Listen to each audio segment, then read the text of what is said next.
ॐ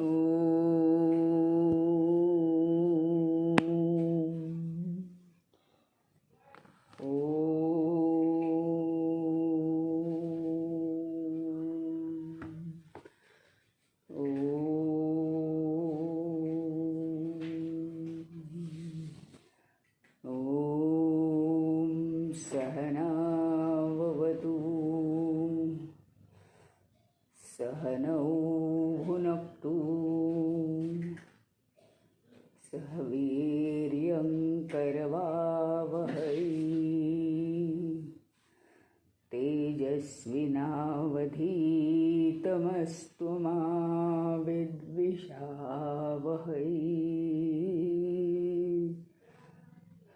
ॐ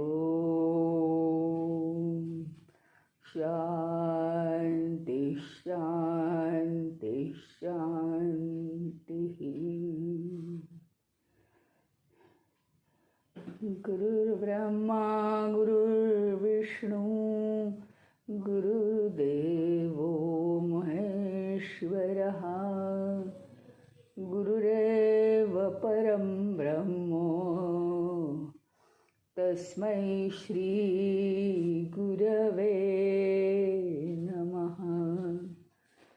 ॐ पार्थाय प्रतिबोधितां भगवतां नारायणेन स्वयं व्यासेन ग्रथितां पुराणमुनिना मध्ये महाभारतम्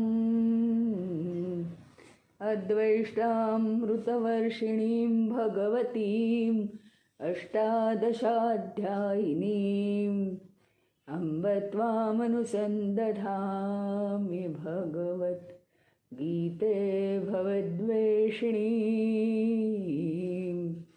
नमोऽस्तु ते व्यासविशालबुद्धे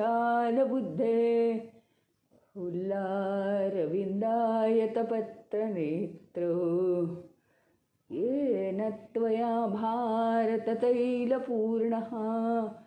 प्रज्वालितो ज्ञानमयः प्रदीपः प्रपन्नपारिजाताय स्तोत्रवेत्रैकपाणये ज्ञानमुद्राय कृष्णाय गीतामृतदुहे नमः।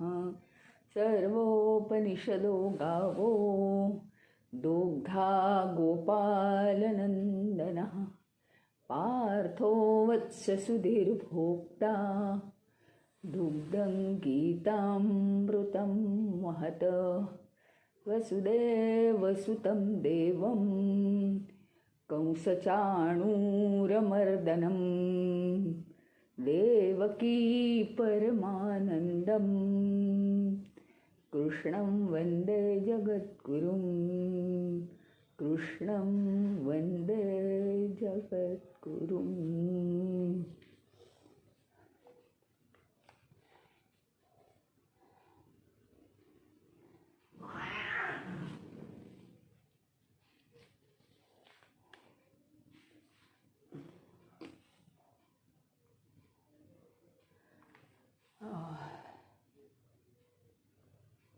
आपण आलो होतो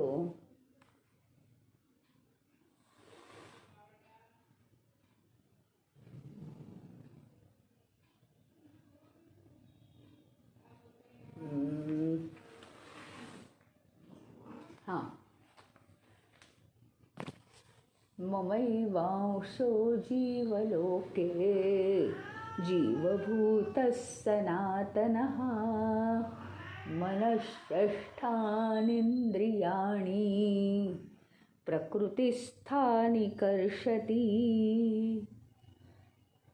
म्हणजे काय? आपण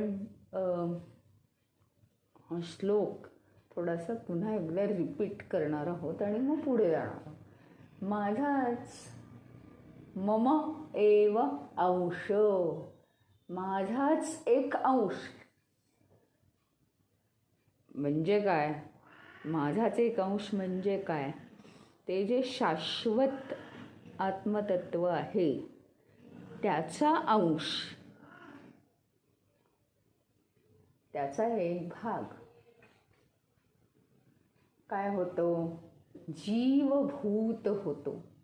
जीवभूत होणं म्हणजे काय, तर तो देहामध्ये तो जातो आणि तो जीव बनतो. भूत म्हणजे होणे आणि जीव म्हणजे जीव, म्हणजे जीवात्मा होतो तो. चैतन्याचाच एक अंश त्याच्यापासून निसटतो आणि देहाला चिकटतो आणि तो जीवात्मा बनतो.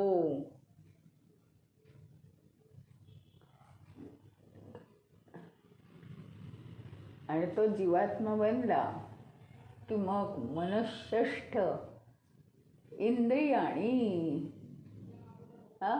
मन हे 6वं इंद्रिय आणि इतर इंद्रिय, अशी त्याची प्रकृती तयार होते. म्हणजे आपला देह कसा होतो हे ह्याच्यात सांगितलेलं आहे की देह कसा होतो, नाही देह कुठे जन्म घ्यायचा तो सिलेक्ट केला जातो आणि म्हणजे ते तसं सगळं वातावरण आपल्या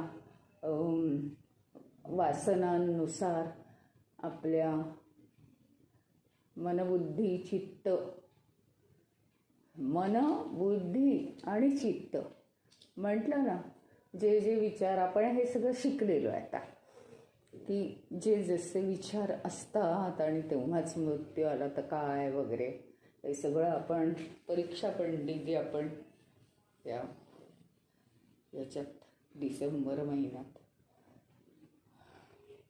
की चित्त आहेच. म्हणजे माझं सांगण्याचा उद्देश चित्त आहेच.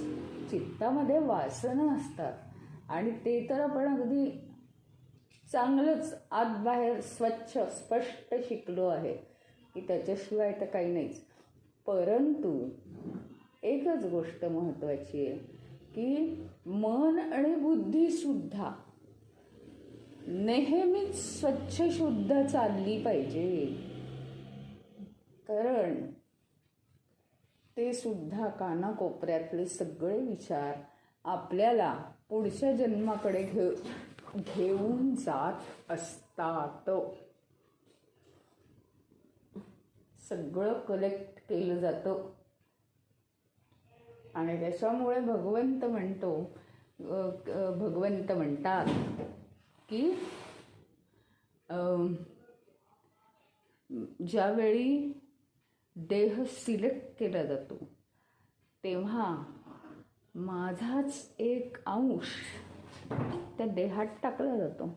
त्याचं कारण त्याच्याशिवाय हे येईल का मला सांगा तुम्ही? त्याच्याशिवाय जीवन सुरू होईल का? देह आहे बरोबर आहे, पण त्याच्यात जीवन येण्यासाठी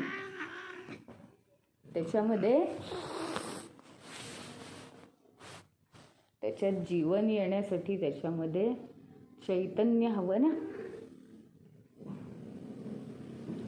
आणि आपण याचा अभ्यास केलेला आहे सगळा की प्रकृती पुरुष यातला पुरुष होतो तो मग देहामध्ये आला की. परंतु हे महत्त्वाचं आहे 15व्या अध्यायामध्ये की भगवंताचा अंश, मागेही मी म्हटलं होतं एकदा का नव्हतं म्हटलं माहीत नाही, पण आपण फक्त मानवाला आत्मप्राप्ती करून घेण्याचा अधिकार आहे. त्याचं कारण सगळेजण त्या चैतन्यापासून निर्माण झाले हे मान्य, पण मानवाला एकच गोष्ट जास्त दिलेली आहे, बुद्धी. आणि ती बुद्धी कशासाठी आहे? ज्ञान मिळवण्यासाठी. ज्ञान मिळवलं की मन स्वच्छ होतं. बघता आहात तुम्ही. ज्ञान, कोणतं ज्ञान? आत्मप्राप्तीचं ज्ञान. प्रत्येक जण जीवनात मोठा होतोच, तो मॅच्युअर होतोच. फक्त त्यांनी इकडे वळलं पाहिजे. आणि ही एकच गोष्ट मानवाला एक्स्ट्रा दिलेली आहे. बाकी सर्वांची वासनांनुसार नशीब. कोणी कोणी इथे अजिबात वळत नाहीत आणि आपलं जीवन व्यतीत करतात. अननोन भाग येतो आपल्या जीवनासाठी की आपण म्हणजे कोणी नाही आहोत अधिकारी. त्यामुळे आपल्याला कळणार नाही की बाकीच्या जीवांचं काय होतं वगैरे, आणि तो आपल्या अभ्यासाचा भागही नाही. परंतु शेवटी काय आहे, फायनली आपल्याला तिथेच पोचायचं आहे. आणि त्याच्यासाठी एक एक्स्ट्रा गोष्ट आपल्याकडे आहे, ती म्हणजे सर्व सजीवांमध्ये उत्कृष्ट रचना परमेश्वराने केली आहे, ती म्हणजे मानवाची. आणि खूप आपल्यावर उपकार केले आहेत. काहीही न करता आतल्या सगळ्या सिस्टीम्स किती व्यवस्थित चालल्या आहेत. परफेक्ट. ही परमेश्वराची कृपा आहे आपल्यावर. त्याच्यामुळे आता दुसरी कृपा संपादन करायची आहे आपण, की आपल्याला ईश्वराच्या जास्तीत जास्त जवळ कसं जाता येईल. कसं जाता येईल म्हणजे ते काय रस्ता नाही विचारायचा आहे, पण आपण त्याचा विचार करायचा आहे आता, की लवकरात लवकर आपण कसं पोहोचू. आणि म्हणून त्यांनी सांगितलं आहे, इथं सांगण्याचा एक महत्त्वाचा उद्देश आहे, मम एव अंश जीवलोके. माझाच एक अंश या देहामध्ये जातो. आत्ता तुम्ही जगत असलेला जो देह आहे, त्या देहामध्ये चैतन्य म्हणतं माझाच एक अंश जातो. भगवंत म्हणतात माझाच एक अंश जातो. म्हणजे तुम्ही चैतन्य आहात. आणि तुम्ही चैतन्य आहात म्हणून तुम्ही ते आता बघण्याचा प्रयत्न करू शकता की माझं खरं स्वरूप काय आहे. म्हणजे लोक जर म्हटले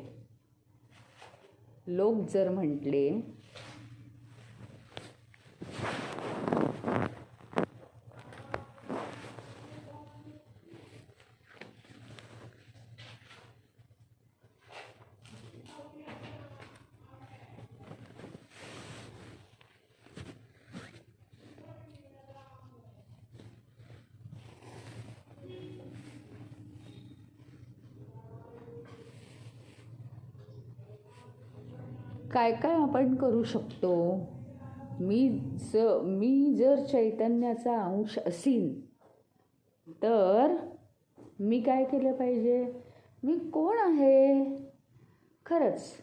म्हणजे काय, समजा उदाहरणार्थ आता ह्याच्यासाठी काय करावं लागणार आहे, एक काल्पनिक उदाहरण घ्यावंच लागेल की एखाद्या मनुष्याची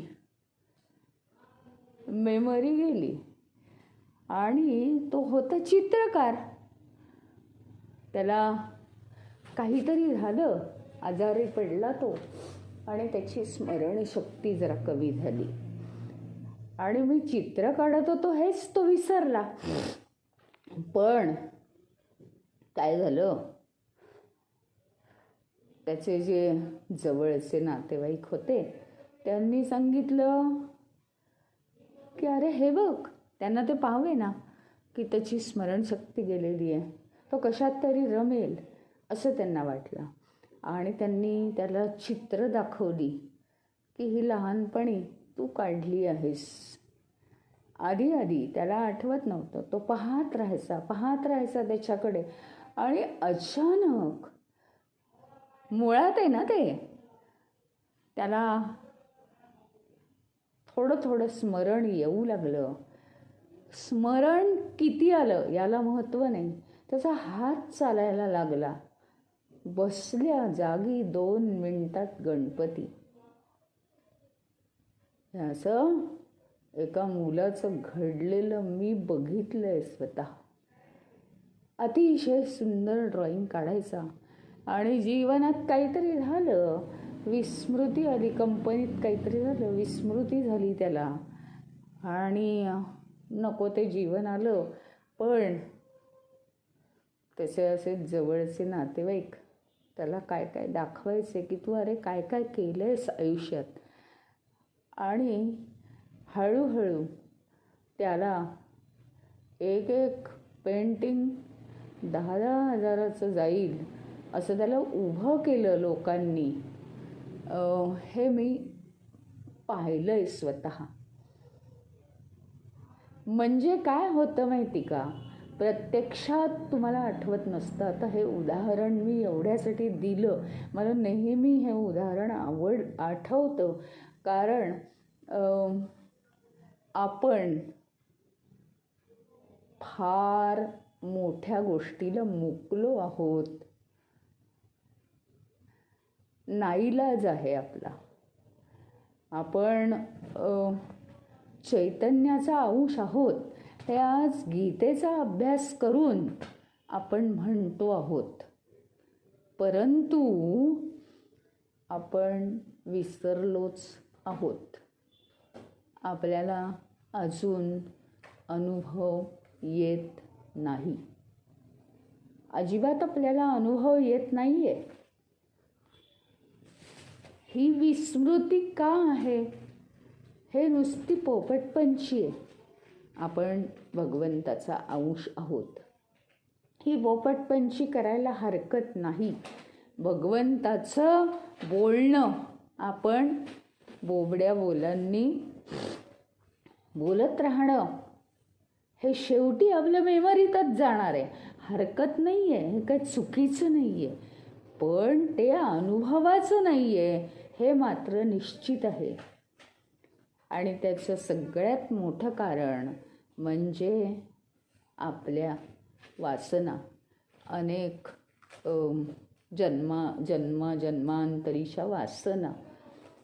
पण यातलं जरी काही आपल्या हातात नसलं तरी आपल्या एक निश्चित हातात आहे.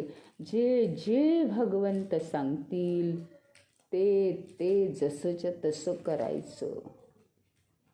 एवढा मात्र आपल्या हातात निश्चित आहे. आणि किती सोप्या सोप्या गोष्टी भगवंतांनी सांगितल्यात.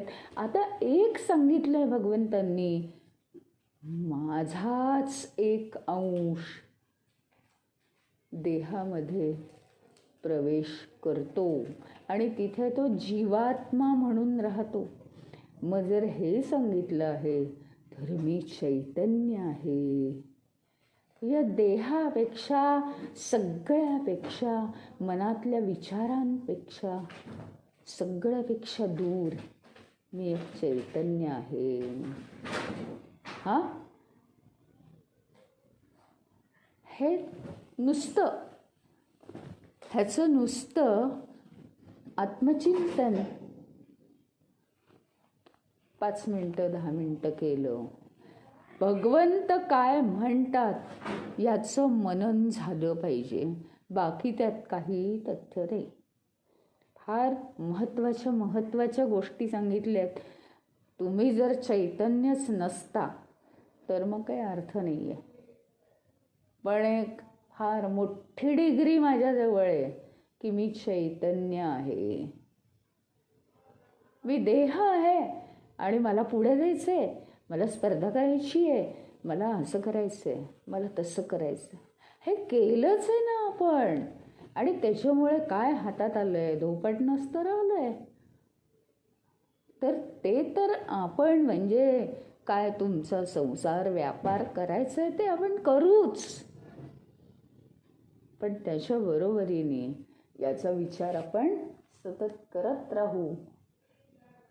आणि त्याच्यामुळे काय होतं, ज्यावेळी मी जीवात्मा बनतो त्यावेळी इतर इंद्रिय आणि मन हे 6वं इंद्रिय ॲटोमॅटिक तिथे तयार होतं. सगळी प्रोसेस तिथे चालू होते. शरीरं यदवाप्नोति यच्चाप्युत्क्रामतीश्वरः गृहीत्वैतानि संयाति वायुर्गन्धानि वाशयात्.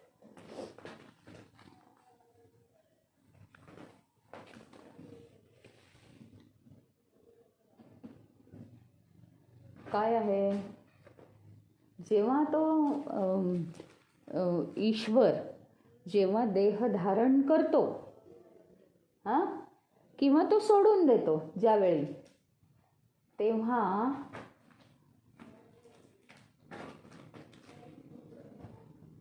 तो काय करतो,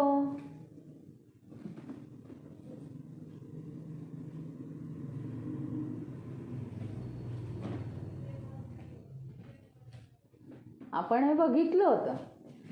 तेव्हा तो इंद्रिय, सगळी इंद्रिय, नंतर बाकीच्या गोष्टी, देह, हे सगळं जे जड जड आहे ना, ते म्हणजे इंद्रिय म्हणजे कर्मेंद्रिय, ते तो सगळं सोडून देतो देहाबरोबर. आणि ज्ञानेंद्रिय जी आहेत, तर ज्ञानेंद्रियांचे विषय सगळे,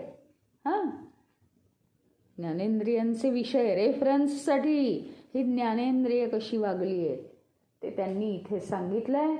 ज्ञानेंद्रिय, कारण त्यांचे विषय काय काय केलेत तुम्ही, ते मन, बुद्धी, हे सगळं तो ज्यावेळी सोडतो त्यावेळी तो नेतो.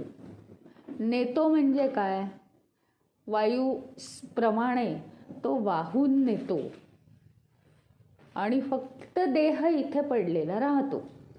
देहाबरोबर देहाची कर्मेंद्रिय वगैरे आणि ज्ञानेंद्रिय सुद्धा ती इथेच असतात, पण ज्ञानेंद्रियांचे विषय मात्र तो नेतो. की ज्ञानेंद्रियांनी केलेले विषय, मनात तयार झालेला सगळा गोंधळ, म्हणजे कशावरून काय झालं आहे, सगळी हिस्ट्री पुढचा जन्म घेण्यासाठी.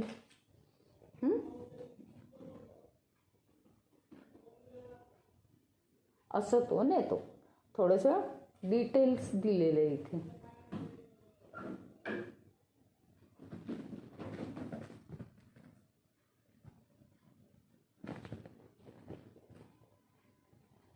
आणि मग काही नाही की ते उदाहरण दिले की फुलापासनं भुंगा कसा मध नेतो, किंवा सुगंध कसा वायू वाहून नेतो. फुलापासनं सुगंध फक्त कसा वायू वाहून नेतो, त्याप्रमाणे तो ते घेऊन जातो, असं दिलेलं आहे. म्हणजेच याचा अर्थ आपण या विषयावर चर्चा केलेली आहे, तरी सुद्धा सांगते की आठवत असेल तर, की फक्त स्थूल देह इथे राहतो आणि सूक्ष्म देह ज्याला म्हणतात, मनबुद्धी चित्त अहंकार आणि इंद्रियांचे विषय, हे सगळं आत्मतत्व स्वतः बरोबर वाहून नेतं. ज्याप्रमाणे वारा फुलातल्या सुगंधाला वाहून नेतो, असं उदाहरण इथे दिलेलं आहे.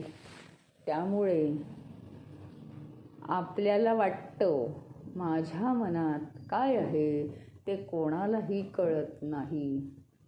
पण खरं सांगू, माझ्या मनात जे आहे ते सूक्ष्म परिणाम देत असतं. जे काही माझ्या मनात आहे ते आजूबाजूच्या वातावरणावर सूक्ष्म परिणाम देत असतं.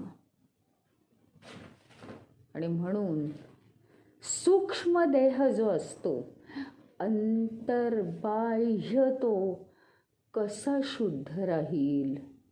अंतर्बाह्य प्रत्येकाला बुद्धी आहे, त्याला अहंकाराचा वास यायला नको. प्रत्येकाला बुद्धी आहे हे आधी जाणून घेऊया आपण. मला जर एक गोष्ट समजत असेल तर दुसऱ्याला दुसऱ्या टाईपच्या गोष्टी समजतायत हे आपण आधीच जाणून घेऊया.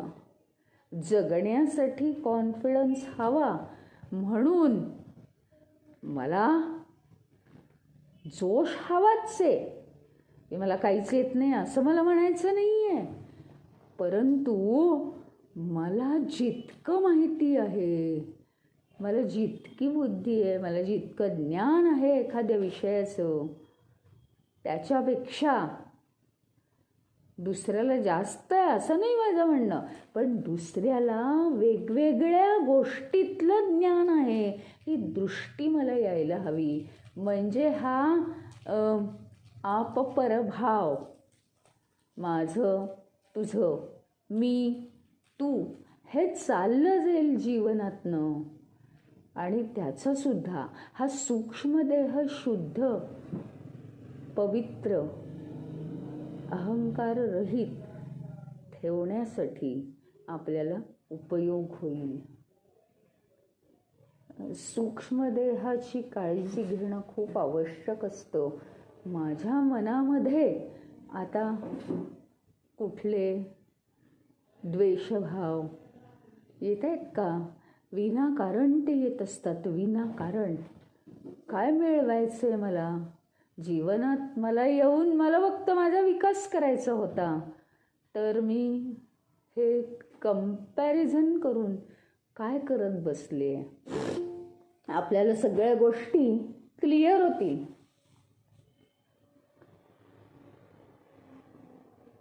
आणि पुढे जाऊन ते म्हणतात, श्रोत्रं चक्षुस्पर्शनं च रसनं घ्राणमेव च अधिष्ठाय मनश्चाय विषयान् नृपसेवते. काय म्हणतात? श्रोत्रम चक्षु स्पर्शनम,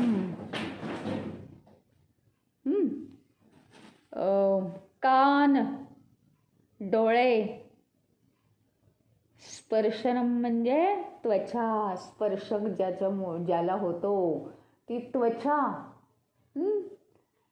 आणि नाक, मन, ही सगळी काय आहेत? जीभ, नाक, मन, सगळी इंद्रिय. आणि 6वं इंद्रिय मन. हे काय आहे? हे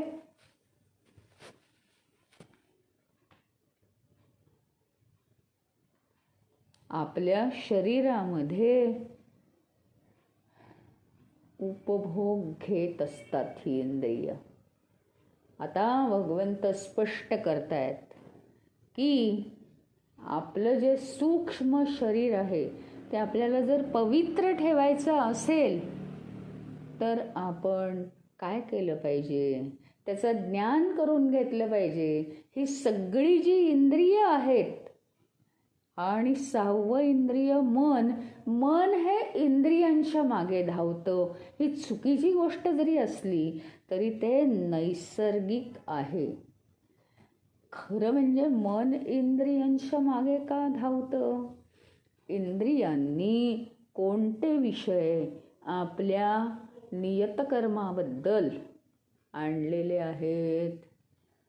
चहा करायचा आहे, साखर आणि चहा आणि दूध तुम्ही आणलंय का, एवढं आपण विचारतो.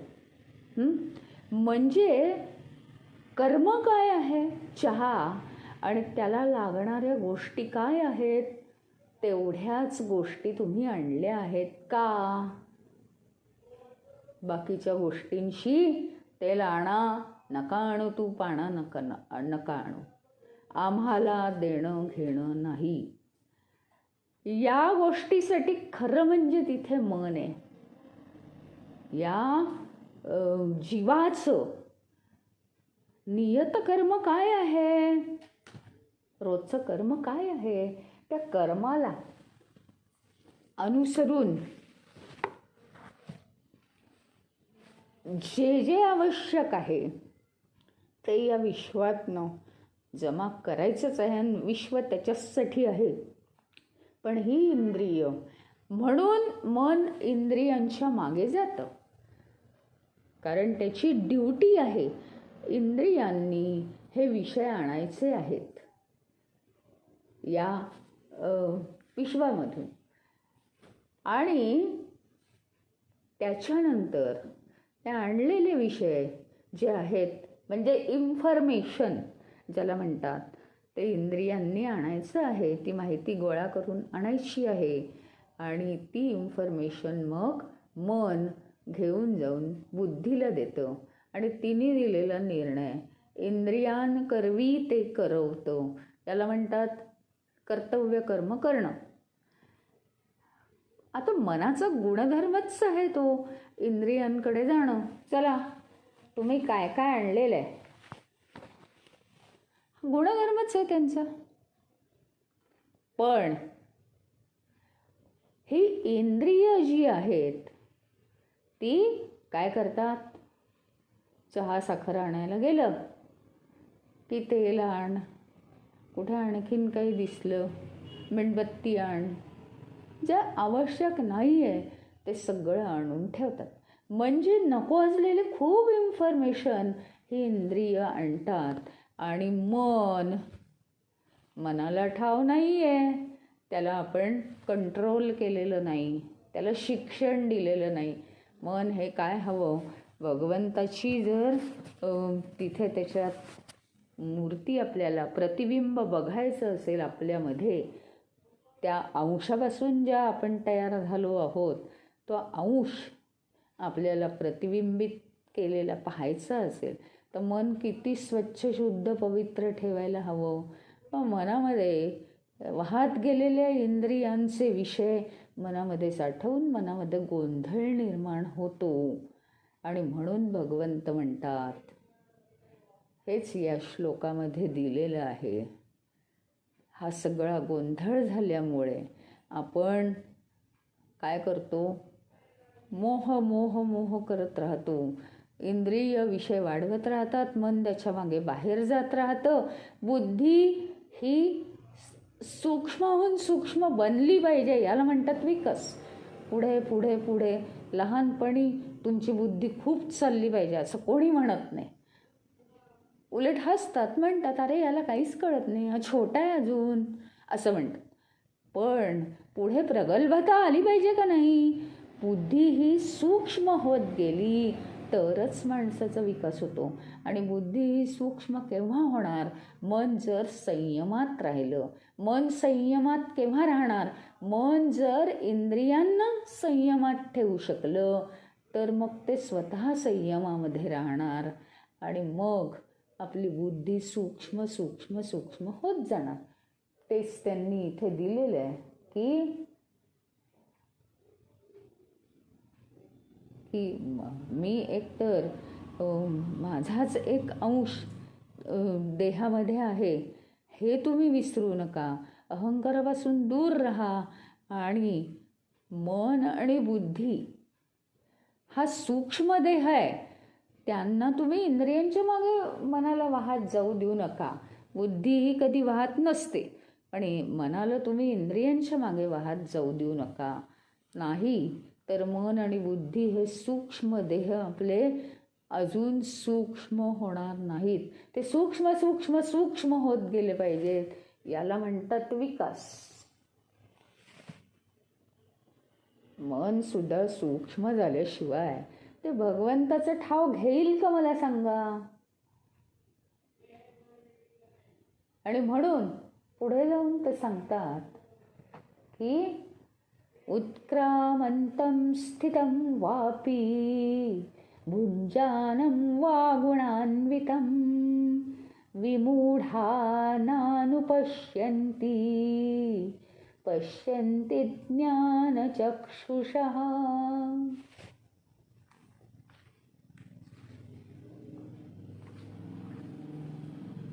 उत्क्रामंतम म्हणजे काय आणि स्थितम म्हणजे उत्क्रामंतम म्हणजे हे शरीर सोडून जाणारा किंवा शरीरात स्थित होणारा किंवा शरीरात राहून शरीराचे उपभोग घेणारा.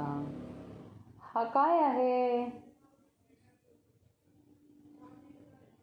हा शेवटी या त्रिगुणांशी एकरूप झालेला आहे हा जीवात्मा बरं का.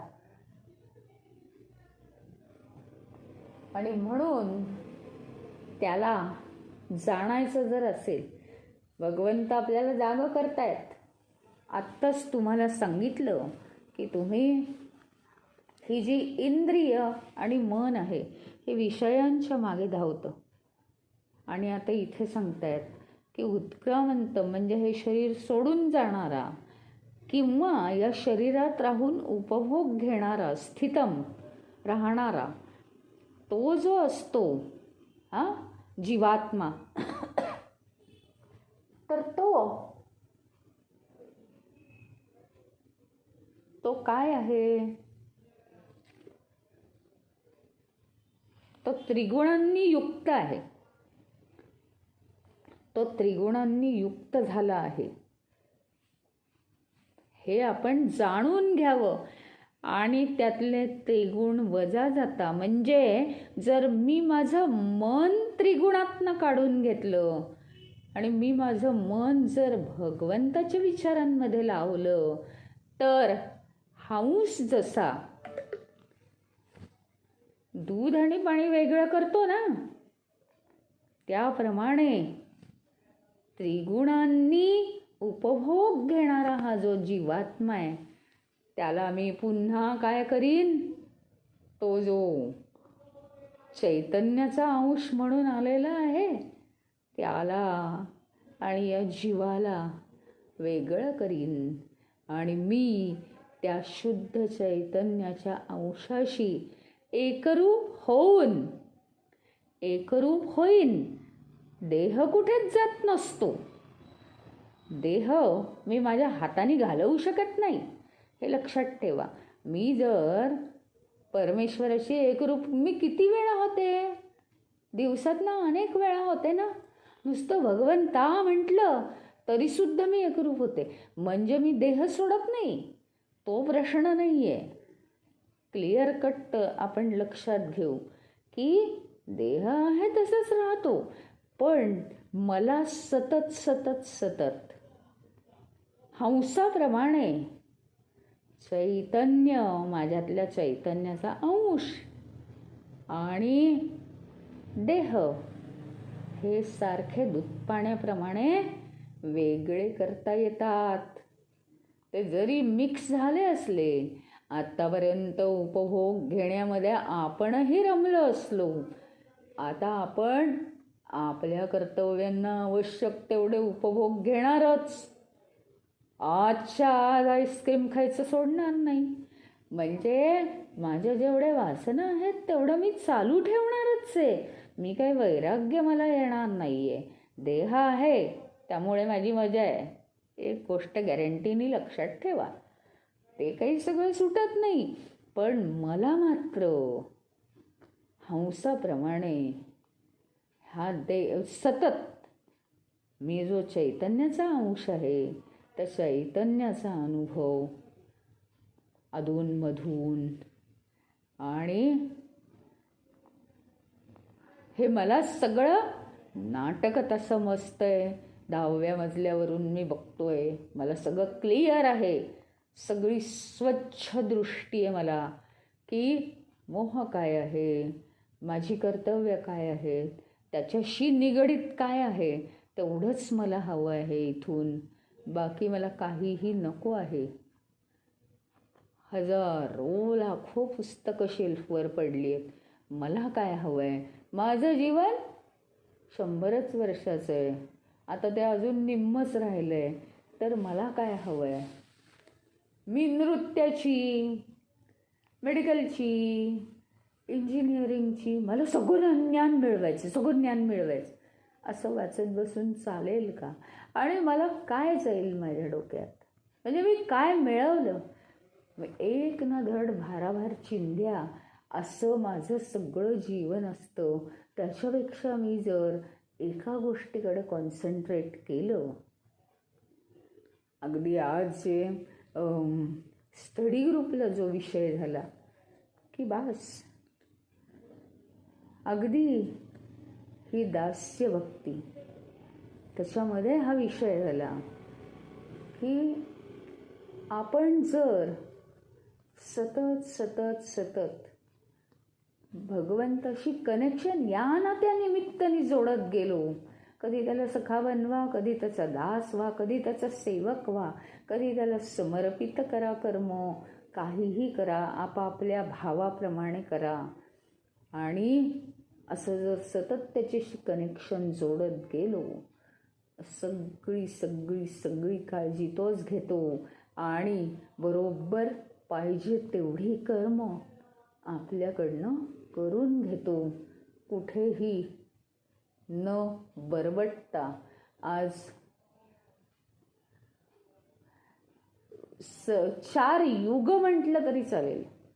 आज 4 युग, नवे नवे अशी कितीतरी युग, कमळ हे त्याला चिखल तर काय, पाणी सुद्धा न लागता, फुलालाच काय, पानांना सुद्धा पाणी त्याच्या चिकटत नाही, असं ते उभं आहे मानाने. मग आपली जर काळजी भगवंतानी घेतली तर आपल्याला सुद्धा मोह, षड्विकार कधीच चिकटणार नाहीत. कर्तव्य करायला आलो आहे, कर्तव्य पूर्ण करायची, आणि वासनांचा क्षय वगैरे सगळी कामं भगवंताची, म्हणजे भगवंताचं नियतकर्म होतं की भक्ताचं सगळं प्रकरण वासनांचं पूर्ण करायचं, म्हणून त्याच्या हातात आपण सोपवावं.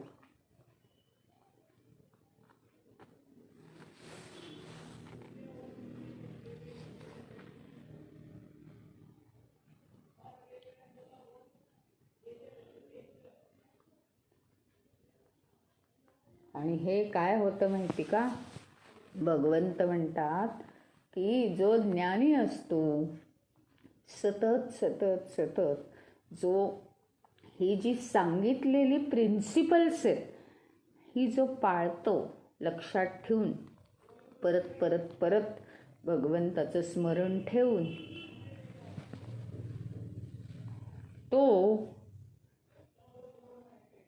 तोच ईश्वरापर्यंत पोचू शकतो.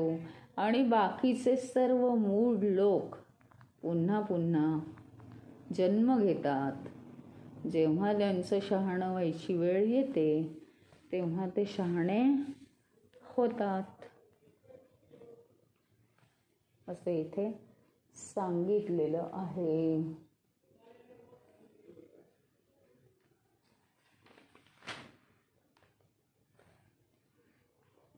आपण आता 11व्या श्लोकापर्यंत आलेलो आहोत.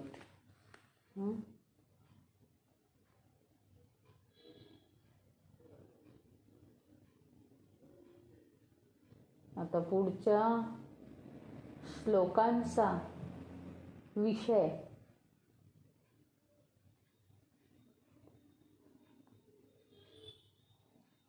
वेगळा आहे.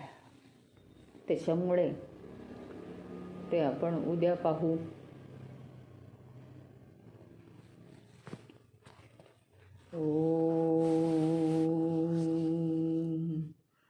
ओम सहनावतु सहनौ भुनक्तु सह वीर्यं करवावहै तेजस्विनावधीतमस्तु मा विद्विषावहै. ओम शांती शांती.